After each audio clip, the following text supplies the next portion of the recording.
Good morning friends, स्वागत है आपका साइंस बाय कुंडू सर के अंदर। और आज हम आए हैं नए टॉपिक के साथ जो कि है chemical properties of metals and non metals. 8th class के अंदर भी आता है, 10th के अंदर भी आता है, +1 के अंदर भी आता है। तो लेट्स स्टार्ट नाउ। देखिए भाई, अब chemical properties of metals, chemical properties of metals क्या बताते हैं भैया? सबसे पहले आपका जिक्र करती हैं कि मेटल अगर आपका ऑक्सीजन के साथ रिएक्ट करे तो क्या होगा। फर्स्ट है आपका मेटल प्लस ऑक्सीजन, तो क्या होता है इस केस में? मेटालिक ऑक्साइड बनेगा भाई, मेटालिक ऑक्साइड। विद एग्जांपल समझेंगे इसको।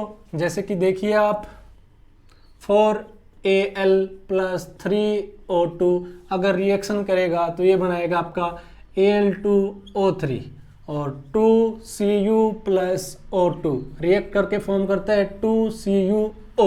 आपको एक बात ध्यान रखनी है कि जो मेटालिक ऑक्साइड होते हैं उनका नेचर कैसा होगा भाई? Metallic oxide are basic in nature, basic in nature, याद रखोगे। दूसरी बात, एल्यूमिनियम एंड जिंक, इन दोनों के ऑक्साइड कैसा बिहेवियर करते हैं भी? Aluminium and zinc oxide are amphoteric in nature, amphoteric in nature. इस बात का क्या मतलब है भाई एम्फोटेरिक इन नेचर? कि जो एल्यूमिनियम और जिंक के ऑक्साइड हैं ये आपके एसिड के साथ भी रिएक्शन कर सकते हैं और बेस के साथ भी। Both oxide can react with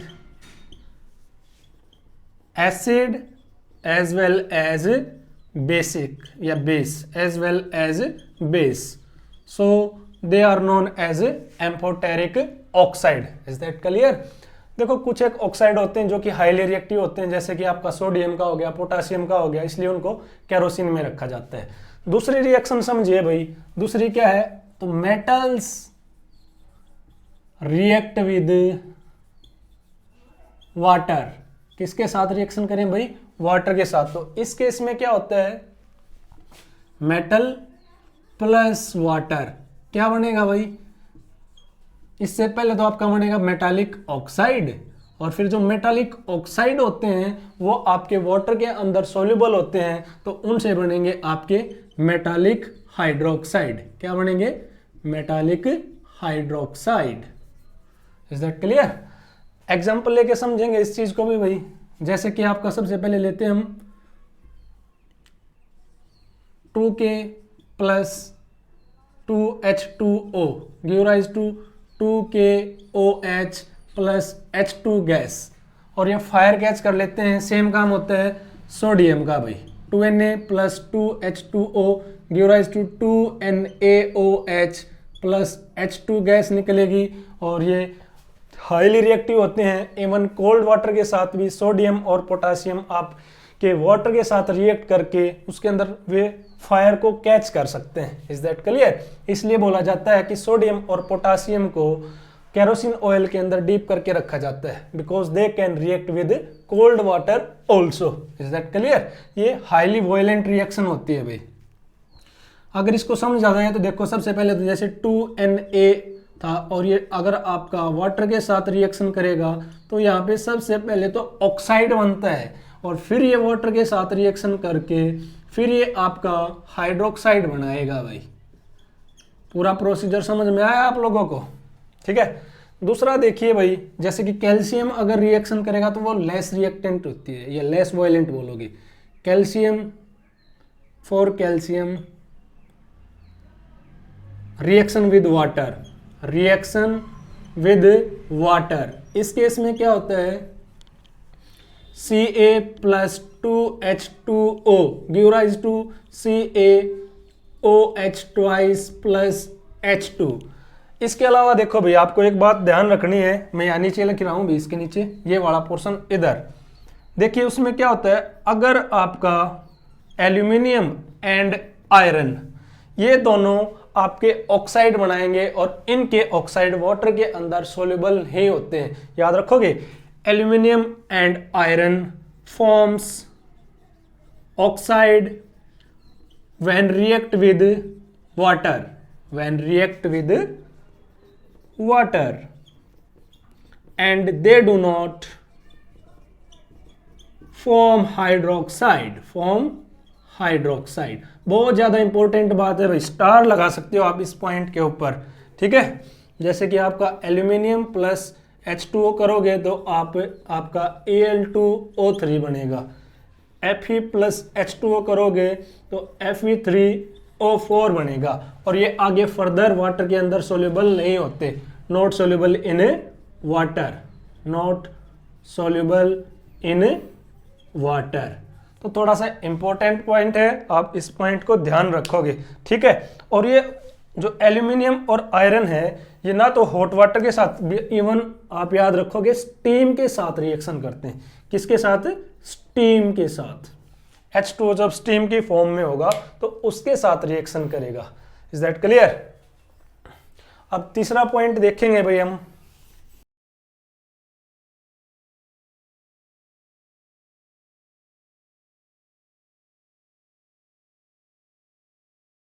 react with acid. Third point है ये आपका, मेटल्स रिएक्ट विद एसिड्स। तो देखो आपको रिएक्टिविटी सीरीज याद होगी, मैं आपके सामने फिर लिख रहा हूं वो, काशी, नाथ, का, माली, आलू, जरा, फीके, से, पकाता है, कौन है, आगे आओ। ये ट्रिक होती है भाई याद रखने की, काशी,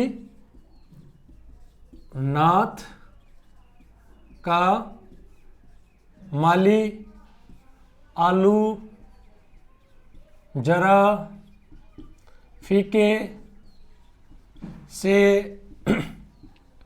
पकाता है, कौन है, आगे आओ। बहुत इंपॉर्टेंट है भाई, आप इसका रट्टा लगा सकते हो। ये है आपकी रिएक्टिविटी सीरीज। क्या थी ये आपकी? Reactivity series. इसमें आप जैसे ही ऊपर से नीचे जाते हो तो आपकी रिएक्टिविटी क्या कम होती चली जाएगी भाई, रिएक्टिविटी डिक्रीज। यहां हम लिखेंगे रिएक्टिविटी डिक्रीज, ठीक है।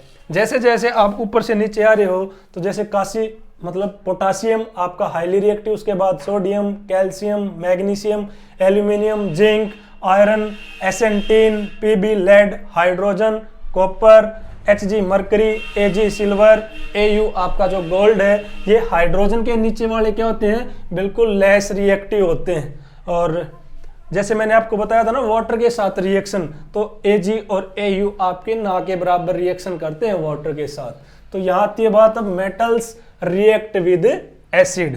तो मेटल किस किस एसिड के साथ रिएक्शन करती हैं भाई?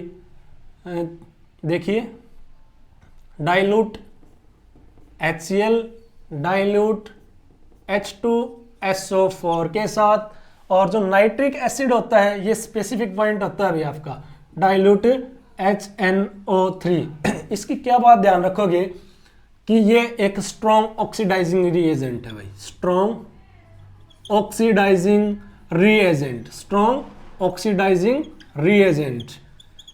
इसके साथ सारी मेटल रिएक्ट नहीं करती। अगर मेटल इसके साथ रिएक्ट करेंगे, जैसे मेटल प्लस HNO3, और किस फॉर्म में? ये डाइल्यूट फॉर्म के, तो यहाँ से आपको क्या मिलता है इस रिएक्शन में? साल्ट मिल गया, NO2 या N2O प्लस H2O।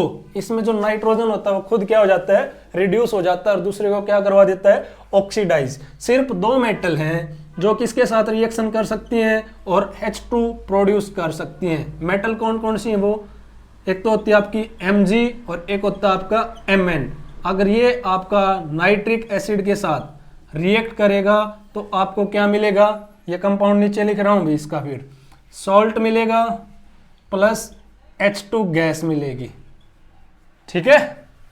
इसके अलावा कोई भी मेटल HNO3 के साथ रिएक्ट करके salt plus hydrogen gas release नहीं करवाता है। Is that clear? ये इंपॉर्टेंट है, CBSE हो या HBSE बोर्ड हो, हर क्लास में यहाँ से क्वेश्चन बनते हैं कि जो आपकी कौन सी मेटल ऐसी हैं जो डाइल्यूट HNO3 के साथ रिएक्ट करके साल्ट और H2 गैस रिलीज करेंगी, तो वो आपके मैग्नीज और मैग्नीशियम। इनके साथ आप देख सकते हो, जैसे डाइल्यूट HCl के साथ अगर हम Zn+2HCl डाइल्यूट फॉर्म में अगर आप रिएक्शन करवाओगे तो यहाँ से मिलेगा आपको ZnCl2+H2 गैस आउट हो जाएगी। ऐसे आप H2SO4 के साथ भी देख सकते हो। यहाँ से आपका क्या बनता है भाई, देखो, मेटल प्लस डाइल्यूट H2SO4 या फिर डाइल्यूट HCl, इससे आपको मिलता है सॉल्ट प्लस हाइड्रोजन गैस। ठीक है, याद रखोगे भाई। कुछ एक मेटल है जो नीचे वाली आपकी, जैसे Hg हो गया, Cu, Ag, Au, they doesn't react with dilute HCl and H2SO4। जो रिएक्टिविटी सीरीज में हाइड्रोजन से नीचे आती हैं, copper, mercury, Ag, silver, gold, और इसके अलावा एक और लिख देता हूं मैं, प्लेटिनम, ये आपके डाइल्यूट HCl H2SO4 के साथ भी रिएक्शन नहीं करते हैं। Is that clear? फिर बात आती है भाई, एक टाइप और रहता है आपका, वो क्या है, उसमें आपने बताना है कि जो आपकी मेटल्स हैं वो दूसरी मेटल के सॉल्यूशन के साथ डिस्प्लेसमेंट रिएक्शन शो करती हैं भाई। मेटल्स रिएक्ट विद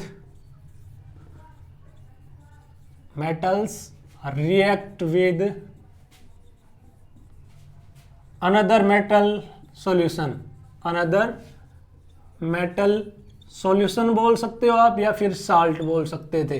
ठीक है, इसका दूसरा नाम आप डिस्प्लेसमेंट रिएक्शन भी बोल सकते हो। डिस्प्लेसमेंट रिएक्शन में देखो यहाँ पे क्या होगा, हमेशा ही ऊपर वाला नीचे वाले को क्या कर देगा अभी, हटा देगा। जैसे कि अगर हम यहाँ पे साल्ट लें FeSO4, सॉरी साल्ट लिया पहले CuSO4 प्लस Fe, क्या ये रिएक्शन होगी? बिल्कुल होगी। आयरन यहाँ पे ऊपर आता है, कॉपर यहाँ पे नीचे आया है, तो ये बनेगा आपका FeSO4 प्लस Cu, क्योंकि ऊपर वाला हाईली रिएक्टिव था, नीचे वाला लेस रिएक्टिव था, तो ऊपर वाला नीचे वाले को क्या करेगा, चल भाग यहाँ से। Is that clear? हमेशा ही होता है कि जो डोमिनेंट है वो रिसेसिव को दबाएगा, उसके कैरेक्टरिस्टिक्स को दबाएगा भाई, तो इसने भी दबा दिया है। अब अगर पूछा जाए कि जो Fe है, FeSO4, ये साल्ट लिया और कॉपर लिया भाई, एक दुबले पतले इंसान को बोला जाए कि अच्छे खासे हेल्दी रेसलर को कि वो उसको पीट के आ भाई, क्या वो पीट के आ सकता है? तो सेम काम है। कॉपर क्या एक दुबला पतला इंसान है और आयरन उसके सामने क्या है, एक रेसलर, तो इसलिए ये इसको यहाँ से डिस्प्लेस नहीं कर सकता। तो this reaction will not take place, जैसे आप बोलते हो ना कि it is not possible. Is that clear? तो स्टूडेंट्स, ये केमिकल प्रॉपर्टीज वाला काफ़ी इशू रहता है, लोचा रहता है बच्चों को, इसके साथ तो थोड़ा सा ध्यान देना इस वीडियो के ऊपर। तो बेस्ट ऑफ लक एग्जाम्स के लिए। Thank you.